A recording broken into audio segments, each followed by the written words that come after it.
누가복음 24장 44절에서 53절까지 말씀 한 절씩 교독하도록 하겠습니다.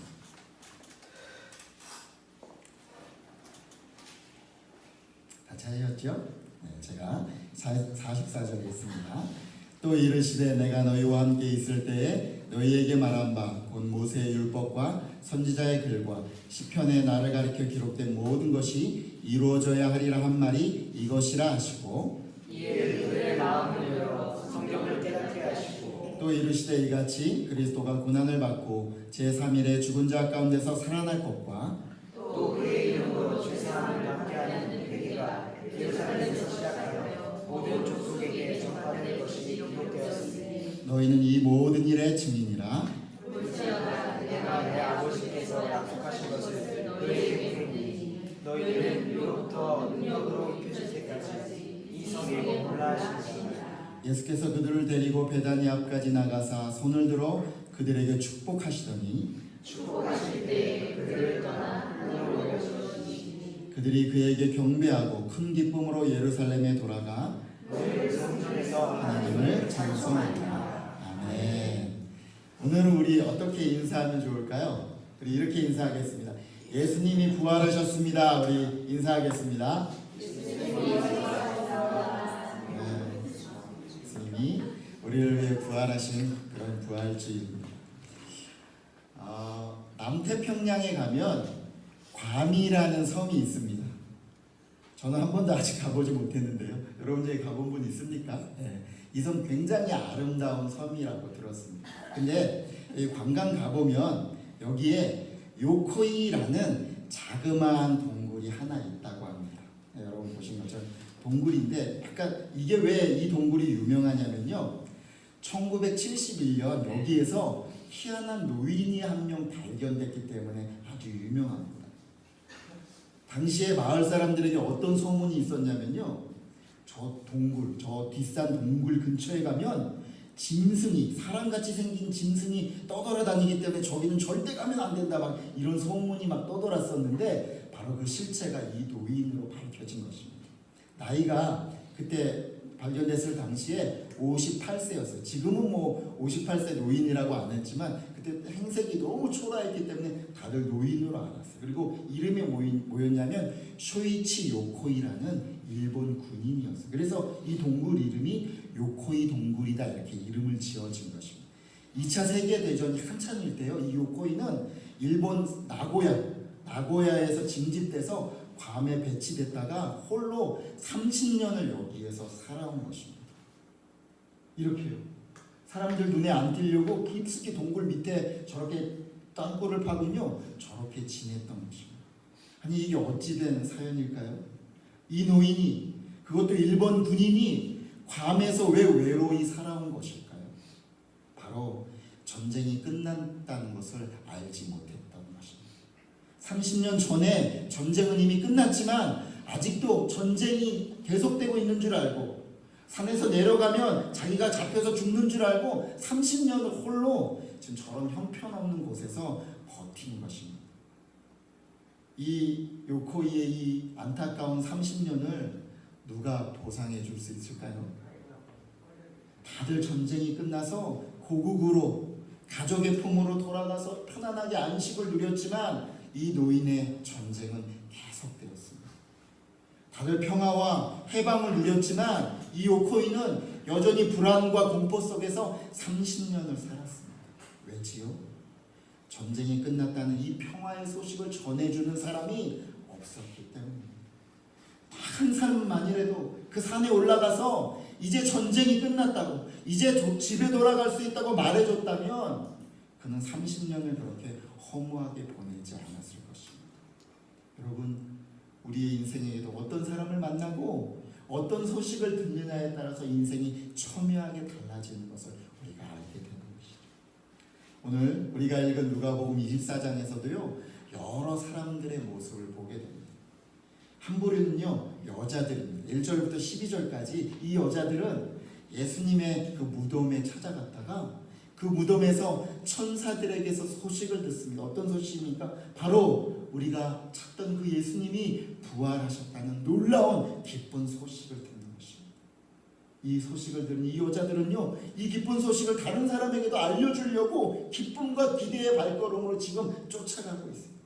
그런 여인들을 우리가 만나게 되는 것이죠. 우리 누가복음 24장 8절에서 9절 말씀 우리 같이 한번 읽도록 하겠습니다.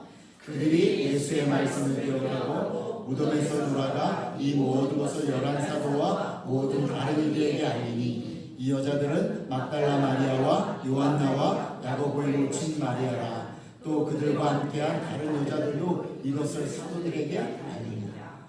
이렇게 정말 기쁨의 소식을 갖고 나아가는 한 부류를 우리가 만나게 되죠. 근데 또 한 부류의 사람들을 만나게 됩니다. 이 사람들은 아까 그 여인들과 달리 한숨과 인생의 목표를 잃어버린 그런 발걸음을 걷고 있는 사람들입니다. 이 사람들은 다름 아닌 예수를 쫓았던 제자였습니다. 예수가 자신들이 바랬던 그 메시아가 아닐까 기대하고 따라다녔던 그런 사람들입니다. 그런데 예수가 십자가에 매달려서 처참히 죽는 것을 보고는 이제는 터덜터덜 자신의 고향으로 돌아가려고 엠마오 쪽으로 지금 내려가고 있습니다. 잠시 며칠 전에 여자들이 그 기쁨의 주님의 이 부활하셨다는 소식을 가지고 와서 외쳤음에도 불구하고 그들은 그 소식을 알아듣지 못했습니다. 지금은 터덜터덜 실패자요 패배자의 모습으로 그 예수님이 계셨던 예루살렘에서 더 멀어지고 있는 모습들을 보게 되는 것이죠. 우리 13절과 14절 말씀 같이 읽겠습니다. 그날에 그들 중 둘이 예루살렘에서 25里되는 엠마오라는 마을로 가면서 이 모든 일을 서로 이야기하더라. 그들은 실패자요 패배자의 걸음을 걷고 있었습니다. 그런데 이들에게 인생이 바뀌어지는, 그의 삶이 바뀌어지는 놀라운 일이 벌어졌습니다. 바로 부활하신 주님께서 이들에게 나타나신 것입니다. 주님이 남은 사역이 있기 때문에 이들을 만나주신 것입니다. 주님이 부활하신 것으로 일이 다 끝난 것이 아니었습니다.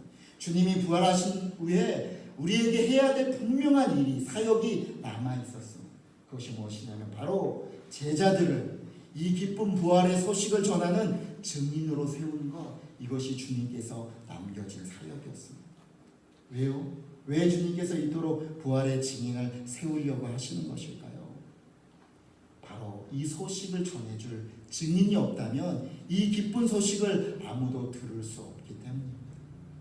아무도 이 기쁜 소식을 들을 수 없다면 이 기쁜 소식은 그냥 소문으로 끝나버리기 때문이죠. 그냥 소식이 전해진다고 되는 것이 아닙니다. 이 소식이 진짜임을 증명할 수 있고 증언할 수 있는 증인이 필요한 것이죠. 또 하나, 예수님께서 이들을 증인으로 세우시려고 하는 이유는 바로 주님이 이렇게 기쁜 소식을 전함에도 불구하고 이것을 막으려고 하는 악한 세력이 있기 때문입니다. 종교 지도자들은 바로 예수의 부활을 거짓으로 덮으려 했습니다. 무덤을 지키던 경비병들을 매수해서 제자들이 그 시체를 훔쳐갔다라고 거짓 소문을 퍼뜨렸던 것이죠. 우리 12절과 마태복음 28장 12절과 13절 말씀 같이 읽겠습니다. 그들이 장로들과 함께 모여 의논하고 군인들에게 돈을 많이 주며 이르되 너희는 말하기를 그의 제자들이 밤에 와서 우리가 잘 때 그를 도둑질하여 갔다. 거짓이 장애물이 되어서 진실을 덮어버렸어요. 여러분, 마치 군인들이 양심 선언을 하듯이 내가 잘못해서 이거 지키지 못해서 시체를 빼앗겠다 이렇게 시인하듯 연기를 하면 사람들이 그것을 얼마나 더 설득력 있게 받아들이겠습니까? 그죠? 이 거짓이 정말 진실, 예수님이 부활하셨다는 이 진실을 막아버리려고 한 것이죠. 그때만 그럴까요? 2000년 전만 그럴까요? 아니요. 지금도 이 기쁨과 생명의 부활 소식은 엄청난 장애물들에 막혀 있습니다. 과학이라는 이름으로. 그건 과학적으로 될 수 없는 일이야.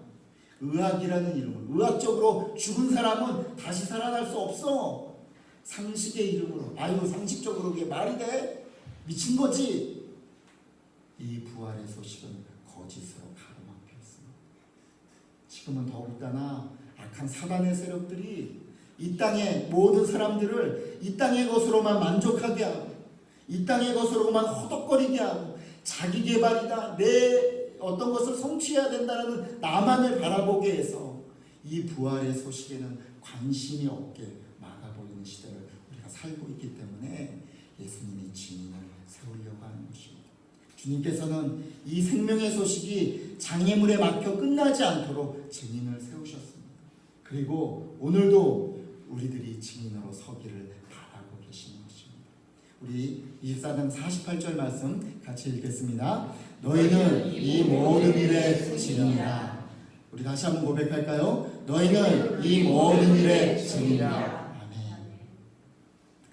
교회 다니는 분들이요, 아니 예수 믿는 분들 중에 이상한 오해를 하는 분이 종종 있습니다. 뭐냐면 증인이다 이렇게 얘기하면 저처럼 목사나 저기 멀리 나가서 저기 선교하시는 선교사나 아니면 그와 같은 일을 하는 사람들이 증인이다, 그런 사람들만 증인에 해당된다라고 생각하는 것입니다. 여러분, 아닙니다. 예수를 믿으면 예수를 믿는 순간 누구나 다 증인이 되는 것입니다. 호산나교회는 제자훈련을 오랫동안 해왔잖아요. 여러분, 이 중에서도 제자훈련 받으신 분들이 있는데 제자훈련 시작할 때 누누이 강조한 거 여러분 들어보셨죠? 제자훈련 다 훈련 마치고 제자훈련 끝났습니다, 졸업장을 딱 따야지 제자가 된 것이 아니라 여러분은 예수 믿는 그 순간 제자입니다. 이렇게 제자훈련을 받는 이유는 제자가 되라고 만드는 것이 아니라 우리가 제자이기 때문에, 이미 제자이기 때문에 제자의 삶으로 살아가라고, 제자다운 삶을 살아가라고 훈련하는 것이지 제자를 만들기 위해서 훈련하는 것이 아닙니다. 여러분, 귀에 못이 박히게 들린 것 기억하십니까? 예, 증인도 마찬가지입니다. 여러분, 훈련받고 무슨 전도의 은사나 막 이런 것이 있어서 증인이 되는 것이 아니라 내가 정말 예수님이 나를 위해서 십자가에 못 박혀 죽으시고 3일 만에 부활하셨다라는 것을 내가 분명히 믿는다면 그 사람은 바로 예수님의 증인인 것입니다.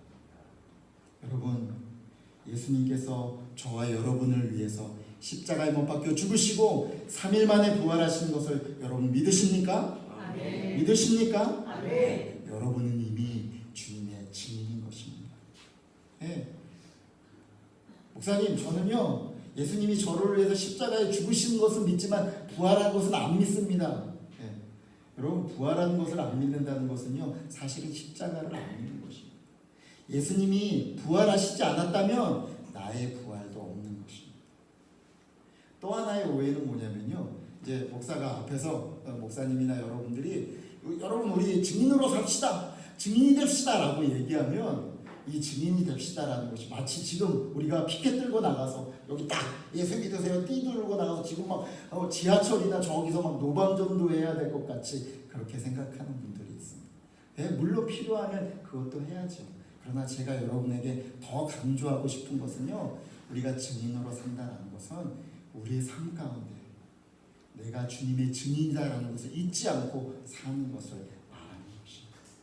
왜 이토록 주님이 증인에 대해서 우리가 증인이 되기를 이렇게 강조하고 있는 것일까요? 왜 교회는 증인의 삶을 살아야 된다라고 강조하고 있는 것일까요? 바로 이것이 예수님이 이 땅에 오신 궁극적인 이유이기 때문입니다. 우리 사도행전 1장 8절 말씀 같이 읽겠습니다. 시작. 오직 성령이 너희에게 임하시면 너희가 권능을 받고 예루살렘과 온 유대와 사마리아 땅 끝까지 이르러 내 증인이 되리라 하시니라. 네. 예수님이 이 땅에 오신 이유, 바로 우리 죄인을 구원하시고 우리를 위해서 십자가에 못 박혀 죽으시고 3일 만에 부활하셔서 이 구원의 기쁜 소식이 온 세상에 전파되는 것, 그래서 교회를 세우시고 증인을 세우시는 것, 이것이 바로 예수님이 이 땅에 오신 궁극적인 이유이고 목적이기 때문입니다. 교회는요 바로 이 명령과 이 사명 때문에 태어난 것입니다. 여러분, 교회는요 여러분 오셔서 내 삶을 위로받는 곳입니다. 교회 오셔서 여러분 위로 많이 받으셔야 돼요. 또 교회는 여러분이 오셔서 일주일 동안 내가 그리스도인답게 살아갈 새 힘을 충전받는 곳입니다. 충전 받으시기를 주의 이름으로 축복합니다. 또 교회 오셔서 우리 성도들끼리 사랑과 우애를 서로 나누고 서로 사랑하는 곳입니다. 그런데 여러분, 교회에 와서 그냥 우리가 위로받고 세임 얻고 우리끼리 사랑과 우애만 여기에 만족하고 있다면 진짜 교회를 우리는 잊어버리고 있는 것입니다. 왜냐하면 교회는 다름 아닌 예수님의 이 증인을 양성하는 증인 양성소이기 때문입니다. 이 목적으로 교회가 탄생했기 때문입니다. 사도행전 말씀을 쭉 보면요, 예루살렘 교회가 성령의 충만함을 받고 정말 성도들끼리 자기의 물건들을 통용하고 재산도 갖다가 같이 막 서로 나눠주면서 너무 알콩달콩 아름다운 교회를 이루고 살았습니다. 그런데 예수님이요, 그 교회에 고난을 주셔서 그 교회를 흩으셨습니다. 왜지요? 딱 한 가지, 그들이 증인으로 살지 않았기 때문에. 너희가 땅끝까지 이르러, 사마리아와 땅끝까지 이르러 내 증인이 되리라 하셨는데, 그들이 지금 예루살렘에 머물러서 우리끼리만 하고 좋은 교회를 삼으려고 노력했기 때문에 예수님이 그들을 흩으신 것입니다. 여러분, 교회가 우리들만의 모임이 되면 교회는 그때부터 영적인 힘을 잃어버리시는 겁니다. 또 하나, 예수님께서 우리에게 이 증인이 되라고 강조하시는 이유는 바로 우리의 삶의 진정한 가치와 방향을 정해주는 것이기 때문입니다. 우리 로마서 14장 8절에서 9절 말씀 읽겠습니다. 우리가 살아도 주를 위하여 살고 죽어도 주를 위하여 죽나니 그러므로 사나 죽으나 우리가 주의 것이로다. 이를 위하여 그리스도께서 죽었다가 다시 살아나셨으니 곧 죽은 자와 산 자의 주가 되려 하십니다. 아멘. 성도 여러분, 우리는요 돈 때문에 사는 것이 아닙니다. 우리는 사명 때문에 사는 존재입니다. 아멘이십니까? 우리는 돈 때문에 사는 자들이 아닙니다. 우리는 명예 때문에 사는 자들이 아닙니다. 우리는 세상의 성공 때문에 사는 자들이 아닙니다. 하나님의 부르심 때문에 사는 자들입니다. 제가요 조금 됐는데 영화 증인이라는 여러분 보신 분들 있으세요? 증인을 보면서 아버지와 아들의 이 대화 가운데 하나님께서 저에게 주신 좀 감동이 있었어요. 뭐냐면 여기 이제 멋있는 이 정우성이 그 민변이 원래 그냥 인권 변호사였다가 아버지가 사고를 많이 쳐갖고 돈이 너무 없어서 이게 로펌에 주식회사 같은 그런 변호사 그 회사에 들어가갖고 로펌에 이제 들어갔어요. 그래갖고 파트너 전도 그 변호사가 돼야 회사와 결탁을 하는 그런 변호사가 돼야 뒤에서 돈도 들어오고 막 이러니까 파트너 이 변호사가 될 수 있는 그런 기회를 얻고는 너무너무 좋아갖고 그때 이렇게 사람들한테 대접을 받고 술이 이만큼 취해갖고는 집에 돌아와서 아버지하고 이렇게 대화를 나누는 거예요. 근데 그 대화가 저의 마음에 이렇게 묵직하게 남았어요. 막 와서 자기 파트너 변호사 됐다고 막 자랑하는 거예요. 그랬더니 아버지가 앉아서 이렇게 물어보는 거예요. 야, 파트너 변호사 되면 좋은 거니? 하고 물어보니까 그럼요, 좋은 거죠. 돈 많이 벌 수 있고 얼마나 좋은데요. 그랬더니 그 다음에 아버지 말이 이런 거예요. 돈 많이 벌면 좋은 거냐? 뭐 네가 좋다니 나도 좋구나. 그런데 정말 좋은 표정이 아니었어요. 인생의 끝자락에 있는 아버지의 이 표정은요 진짜 압권이었어요. 정말 아들이 행복하기를 바라지만요 돈 많이 버는 거랑 그것이 좋은 거냐고 이게 물어보면서 그 말에는 별로 관심이 없는 듯한 그 말과 표정이 저한테 묵직하고 대단한 용기라고 보게 됩니다. 인생을 오래 사셔서 이제 부르심을 받을 날이 가까우니까 그 어른은 알고 있는 거죠. 뭐요? 돈 많은 것과 행복은 별개의 문제다라고 해서 알고 있는 것이죠. 하나님이 사랑하시는 부르신 가족 여러분, 저는 여러분을 정말 축복합니다. 여러분이 정말로 내 삶의 목적과 내 삶의 가치와 내 삶의 방향을 발견하는 여러분 되시기를 주의 이름으로 축복합니다. 여러분, 여러분의 삶의 방향과 여러분의 삶의 가치는 무엇입니까? 정직하게 한번 여러분에게 물어보십시오. 하나님께서 여러분에게 주신 여러분의 은사와 여러분의 물질과 여러분의 건강과 여러분의 환경과 여러분의 시간을 가지고 내가 어떻게 주님의 증인으로 살 수 있을까? 여러분 고민해 보시는 여러분 되기를 축복합니다. 여러분 그렇게 고민하신다면요 이미 증인의 삶을 시작하고 있는 것이에요.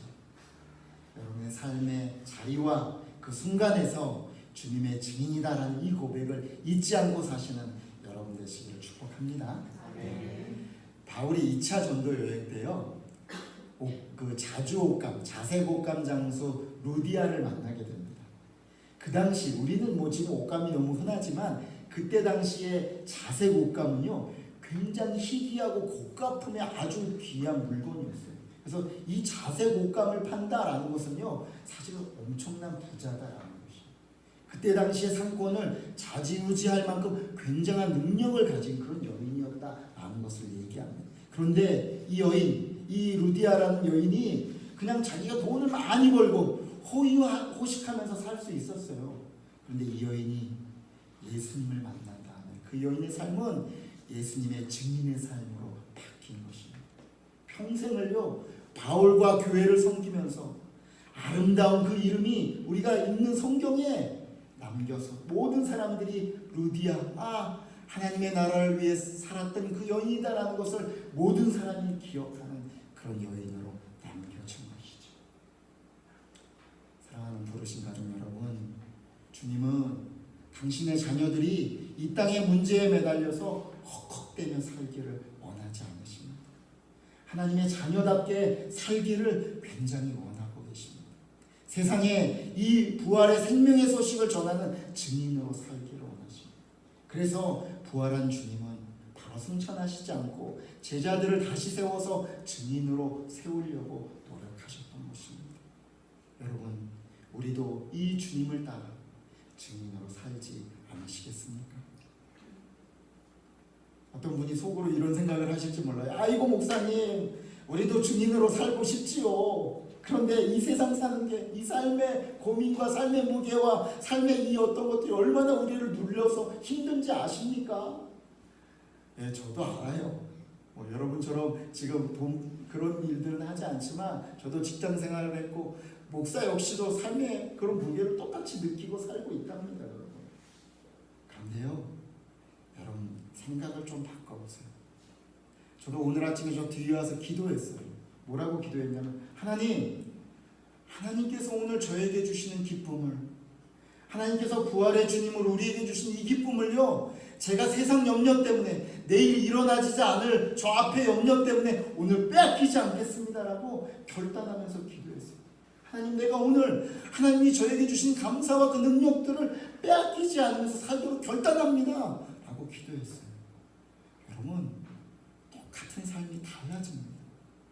어떻게 여러분이 결단하고 오늘 하루를 하나님 앞에 서 있느냐에 따라서 여러분의 삶이 전혀 다른 삶을 사시는 것입니다.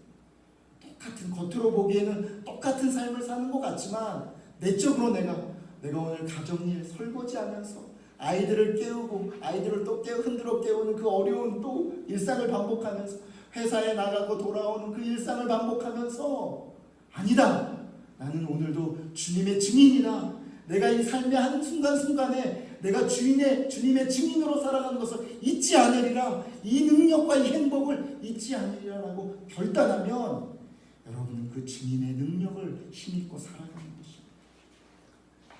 저는 주님의 이름으로 여러분을 축복합니다. 여러분, 주님의 증인으로 여러분의 삶을 걸어가시는 여러분 모두가 되시기를 주의 이름으로 축복합니다. 여러분의 가정에서, 여러분의 일터에서 여러분이 걸어가는 매 순간순간이 주님과 동행하시고 주님의 증인으로 살아가시는 여러분 되시기를 주의 이름으로 축복합니다. 주님은요, 그것을 너무너무 원하셔서 오늘 말씀 우리 50절에서 51절 보면 승천하시기 바로 전에도 제자들을 막 축복하시면서 올라가시는 이 주님의 애틋한 마음이 여러분 느껴지십니까? 그러면서 이들이 증인의 삶을 잘 살기 위해서 예수님께서 세 가지를 그들에게 가르치시는 것을 보게 됩니다. 첫 번째 뭐냐? 바로 말씀을 온전히 바로 깨닫는 것입니다. 우리 45절에서 47절 말씀 읽겠습니다.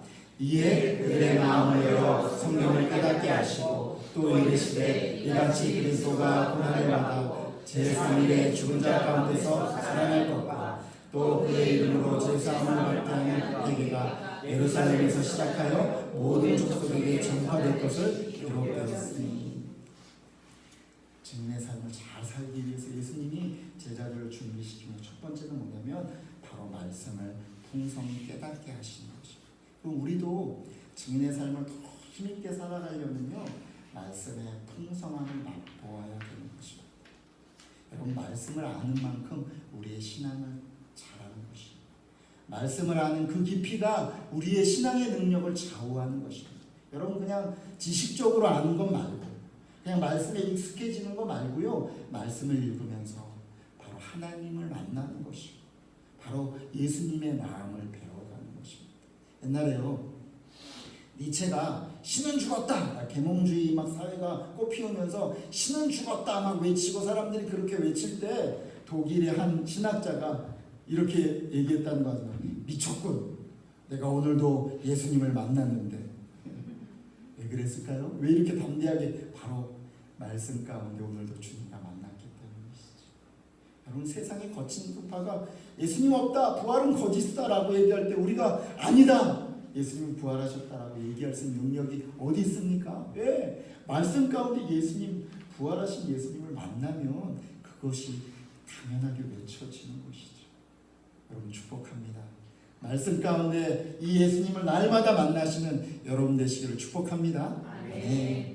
그래서요 큐티가 중요해요. 큐티를 그냥 큐티 책 한 번 읽는 걸로 끝나지 말고요 진짜 예수님을 만나는 큐티가 돼야 돼요. 제가 이 큐티의 쉬운 방법을 알려드릴 겁니다. 이제 5월부터 기대하시라. 5월부터 큐티 훈련하면서 큐티를 쉽게 접근해요. 우리 난이도에 따라 처음 하시는 분, 중급, 상급 이렇게 나눠서요 제가 큐티하는 법을 재미있게 시간이 길지 않고 짧게 알려드릴 겁니다. 기대하시라. 개봉받도. 네. 또 주님께서 준비시킨 것이 있습니다. 그것은 뭐냐면 성령의 능력으로 입혀져야 한다라는 것입니다. 49절 말씀 같이 읽겠습니다. 어찌하다 내가 내 아버지께서 약속하신 것을 너희에게 보이니 너희는 위로부터 능력으로 입혀질 때까지 이 성령에 몰라 하시니라. 네, 바로 우리가 주님의 넉넉한 증인으로 살려면요 우리 힘으로는 안 돼요. 우리가 막 목 터지라고 주님이 살아나서 이렇게 아무리 외쳐도 되는 게 아니에요. 바로 내 안에서 성령께서 그 힘을 주셔야 돼요. 성령의 충만함을 받아야 되는 거죠. 목사님, 성령 충만 어떻게 받아요? 가서 막 이렇게 성령을 들어 부으면 됩니까? 아니요. 성령 충만은요 사실은 기도 외에는 방법이 없습니다. 기도하셔야 됩니다. 근데 기도는요 사실은 조금 땀 냄새와 엉덩이의 힘이 필요합니다. 기도도 약간 시간이 필요해요. 여러분, 우리 이번 주 금요일 날 이제 모여서 첫 번째 기도회를 한번 해봤잖아요. 기도가 잘 되시던가요? 사실 잘 안 되시죠. 왠지 아세요? 아직 우리 교회에는 기도가 쌓여 있지 않기 때문입니다. 기도의 힘을 맛보는 것도요 기도가 쌓여야 돼요. 여러분, 저는 부탁합니다. 여러분, 이곳에 여러분의 땀 냄새와 엉덩이의 열이 좀 묻어지는 그런 교회로 만들어 주시길 주의 이름으로 축복합니다. 예배 시간에도요 전에 오셔서 기도해 주세요.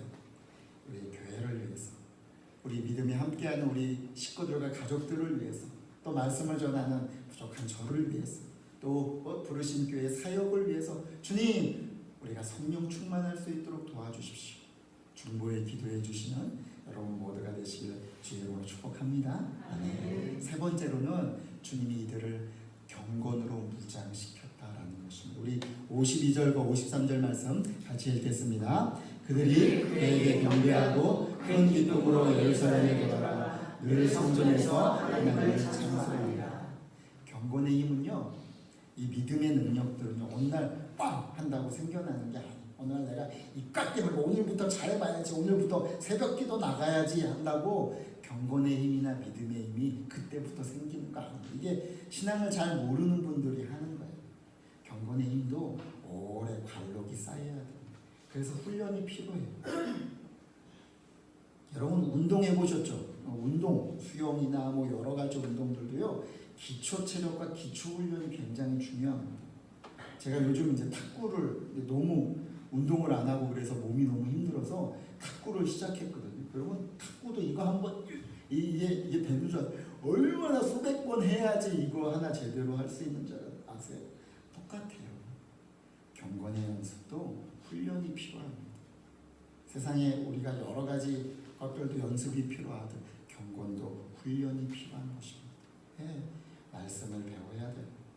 또 이렇게 성도들 간의 교제도 훈련하고 연습해야 된다는 거 아십니까? 남을 이해하고 그 사람을 받아들여주고 내가 어떤 말을 써야 되는지 이런 거 다 사실은 훈련해야 돼요. 안 그러면 남을 막 콕콕 찌르는 사람이 되는 거예요. 또 기도하는 것, 또 찬양하는 것도, 예배하는 것도 훈련해야 된다는 것이죠. 특별히 저는 여러분에게 강조하고 싶은 것은 이 모든 이 경건의 가장 중요한 시작점이 어디인 줄 아십니까? 아시죠? 예배입니다. 여러분 예배에 실패하면요 신앙에 실패하는 것입니다. 그러나 예배에 성공하면 그는 신앙에 성공하고 인생에 성공하는 것입니다. 아멘이십니까? 네. 우리 부르신 가족 모두가 예배 전심으로 하나님 앞에 성공하는 우리 모든 가족들이 되시기를 주의 이름으로 축복합니다. 하나님이 사랑하시는 우리 부르신 가족 여러분, 좀 다른 인생을 좀 살아보지 않으시겠습니까? 주님의 기쁜 소식, 이 생명의 부활의 소식을 전하는 증인으로 살아보지 않으시겠습니까? 주님은 우리를 이 하늘의 기쁜 소식을 전하는 증인으로 부르십니다. 오늘 여러분의 결단이 앞으로 여러분의 인생에 엄청난 변화와 결과를 낳을 것이라 저는 분명히 믿습니다. 또 겉으로는 똑같은 삶을 살지만 전혀 내적으로 다른 삶을 살 것이라 저는 분명히 확신합니다. 여러분의 삶의 매일이 주님의 생명의 공급을 받게 될 것입니다. 또한 여러분의 삶을 통해서 다른 사람들이 생명을 공급받는 그런 통로로 여러분들이 사용될 것입니다. 여러분 이런 멋진 인생을 시작하는 여러분 되시기를 주의 이름으로 축복합니다. 우리 한번 옆에 사람과 한번 이렇게 축복하겠습니다. 자, 시작해 봅시다. 시작해 봅시다. 결단하십시오. 나는 이제 지금까지 걸어온 그냥 쫓겨가고 그냥 끌려가는 인생이 아니라 결단하면서 그래 내 삶의 한순간 한 걸음을 나는 증인으로 살겠다라고 결단하셔서 주님의 생명을 공급받는 저와 여러분 되시기를 주의 이름으로 축복합니다. 네. 우리 같이 한번 기도했으면 좋겠습니다. 이렇게 두 가지 놓고 기도하겠습니다. 첫 번째, 주님 제자와 증인의 삶에 이 가치와 방향을 세워질 수 있도록 도와주시옵소서.